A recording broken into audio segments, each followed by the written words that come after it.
திருவாரூர் மாவட்ட அம்மா மக்கள் முன்னேற்ற கழகத்தின் செயல்வீரர்கள் கூட்டம் இன்றைக்கு மன்னார்குடியில் நடைபெறுகிறது. நீங்க வேற எதுவும் கேளுங்க.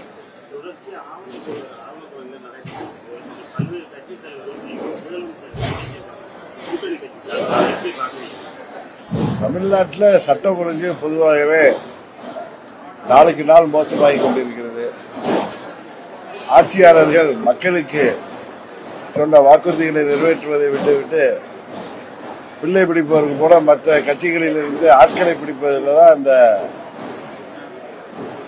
திமுக மும்முரமாக இருக்கிறது. எங்கு பார்த்தாலும் ஊழல், முறைகேடுகள், யார் உயிருக்கும் பாதுகாப்பு இல்லாத ஒரு நிலைமை தான் இங்கே நிலவுகிறது.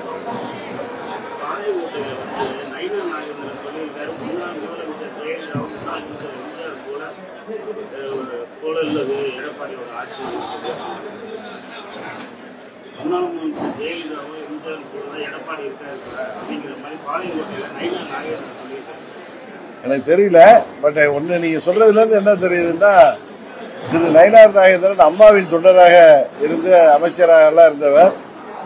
அவர் பாஜகவின் தலைவரான பிறகு இன்னும் அம்மாவின் தொண்டர் என்ற மனநிலை இருப்பதாகத்தான் நான் நினைக்கிறேன். அது வரவேற்கத்தக்கது. அதே நேரத்தில் புரட்சி தலைவரையும் இதே அம்மா அவர்களோடு யாரையும் ஒப்பிட்டு சொல்வதை அம்மாவின் தொண்டர்களும் தலைவரின் தொண்டர்களும் இன்றைக்கு ஏற்றுக்கொள்ள மாட்டார்கள்.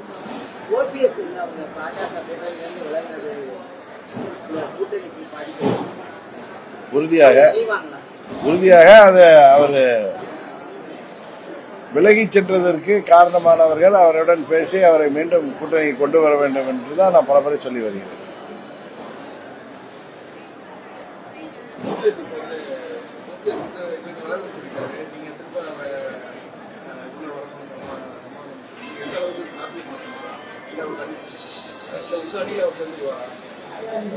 உறுதியாக அவரை சமரசம் செய்து மீண்டும் எங்கள் அணிக்கு கொண்டு வர வேண்டும் என்பதுதான் எங்களது நிலைப்பாடு.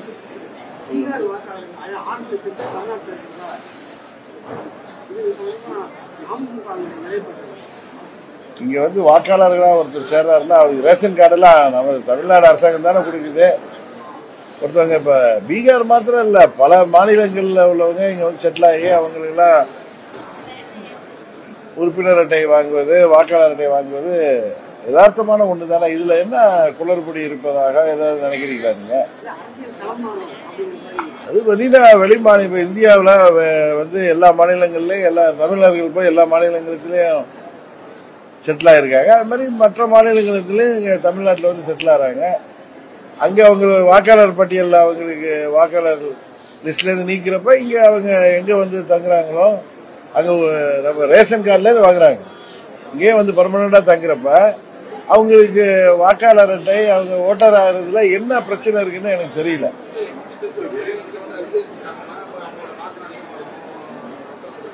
இந்தியாங்கிறது ஒரு எல்லா மாநிலங்களும் ஒற்றுமையா இருக்க வேண்டிய ஒரு நாடு.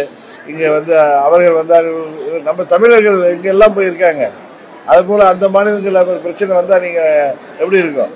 அதனால இந்த கேள்வியே நான் சரியில்லாத கேள்வின்னு நினைக்கிறேன். எப்படி பீகார்ல இருந்து ஆளுகளை ட்ரெயின்ல கூட நீங்க இறக்கி விட்டு போறாங்களா? அது கிடையாது. உழைப்பு தேடி எல்லா மாநிலங்கள்ல இருந்து இங்க வராங்க. குறிப்பா பீகார், உத்தரப்பிரதேசம், அது மாதிரி நார்த் ஈஸ்ட் மாநிலங்கள்ல பாத்தீங்கன்னா இங்க தமிழ்நாட்டுக்கு வர்றாங்க. நம்மளுக்கு தெரிஞ்சு எனக்கு தெரிஞ்சு ஒரு 20 வருடமாக வந்து கொண்டிருக்கிறார்கள். பல பேர் இங்கே செட்டில் ஆயிட்டாங்க. இங்கே செட்டில் ஆனவங்களுக்கு ரேஷன் கார்டு கிடைக்குது. அவங்க இங்கே வாக்காளர் பட்டியலில் சேர்ந்து இங்கே ஓட்டடிக்கும் உரிமை பெற்றா இந்தியாவில் உள்ள எல்லாரும் எங்க வேணாலும் போகலாம். இதுல நீங்க இங்க வரக்கூடாதுன்னு யாரையும் தடுக்க முடியாது. அதனாலதான் சொல்றேன், இந்த கேள்வியே அர்த்தமற்றதாக எனக்கு தெரியுது.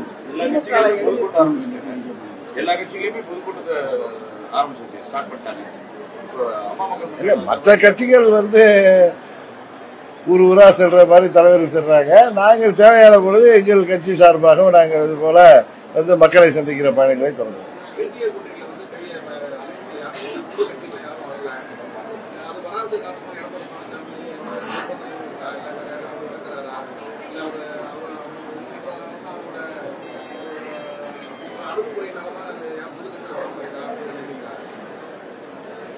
அதாவது அண்ணன் பன்னீர்செல்வம் 7-8 ஆண்டுகளாகவே பாஜக கூட்டணியில இருப்பவர்.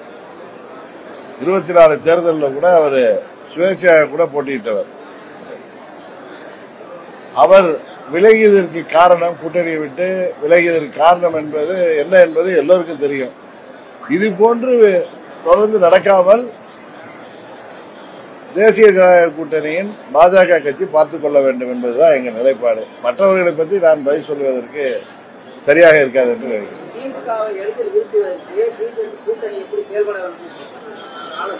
முதல்ல எல்லாம் ஒற்றுமையா செயல்படணும். இன்னும் கூட்டணியில் இருப்பவர்களை வெளியேறாமல் அதை பாதுகாத்துக் கொள்ள வேண்டும். இன்னும் புதிய கட்சிகள் வருவதற்கான முயற்சிகளை செய்ய வேண்டும். இன்னும் கட்சிகளிலிருந்து பல பேரை திமுக கபலீகரம் செய்வதை தடுப்பதற்கு அவர்கள் விழித்துக் கொள்ள வேண்டும் என்பதுதான் நான் இந்த நேரத்தில் சொல்ல முடியும்.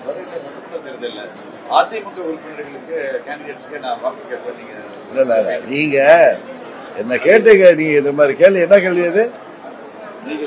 நீங்க கேள்வி வேகமா கேளுங்க, அப்பதானே ரெக்கார்ட் ஆகும்.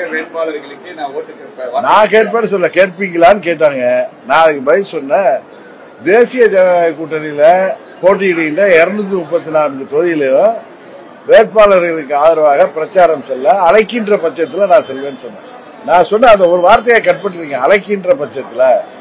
அதுதான் இந்த கேள்வியை நீங்க கேட்டீங்க, ஒரு குறிப்பிட்ட கட்சிக்கு நீங்க வாக்கு கேட்பீங்களான்னு. அப்ப நான் சொன்ன தேசிய ஜனநாயக கூட்டணியில 234 தொகுதிகளுக்கு நான் வாக்கு கேட்க செல்வேன், அவர்கள் அழைக்கின்ற பட்சத்தில். இதுதான் என்னுடைய பதில்.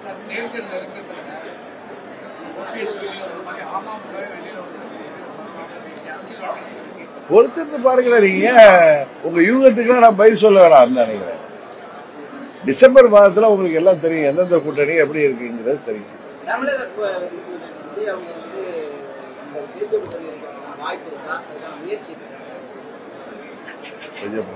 கொஞ்ச காலம் பொறுமையா இருங்க. டிசம்பர் மாதத்துல உங்களுக்கு எல்லாம் ஒரு எந்தெந்த கட்சி எந்த கூட்டணியில இருக்குங்கிற உங்க கேள்விகளுக்கு எல்லாம் உறுதியாக பதில் தெரிஞ்சு.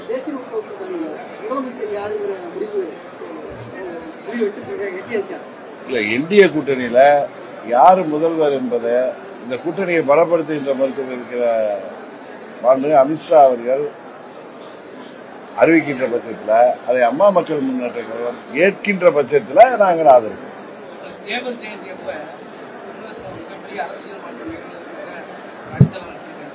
யாரு யாரு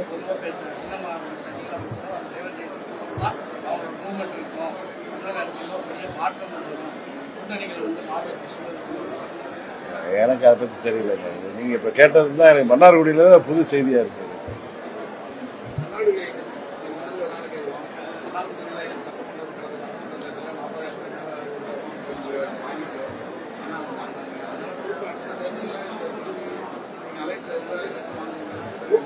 அதாவது அதெல்லாம் மன்னார்குடி போன்று எங்கெல்லாம் எங்களது வேட்பாளர்கள் தகுதியானவர்கள், வெற்றி வாய்ப்பு பிரகாசமாக உள்ளவர்களுக்கு உறுதியாக கூட்டணியில நாங்கள் போட்டியிடுவோம்.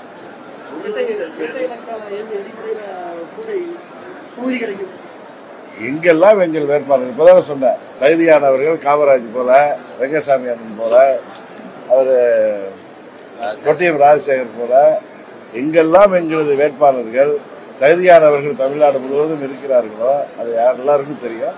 அவர்கள் எல்லாம் உறுதியாக இந்த தேர்தலிலே போட்டியிட்டு உறுதியாக வெற்றி பெறுவார்கள்.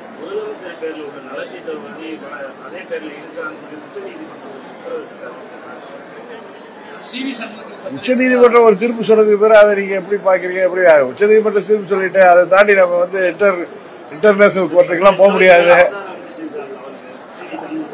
இல்ல, அவருடைய முறையீடு தவறு இல்ல.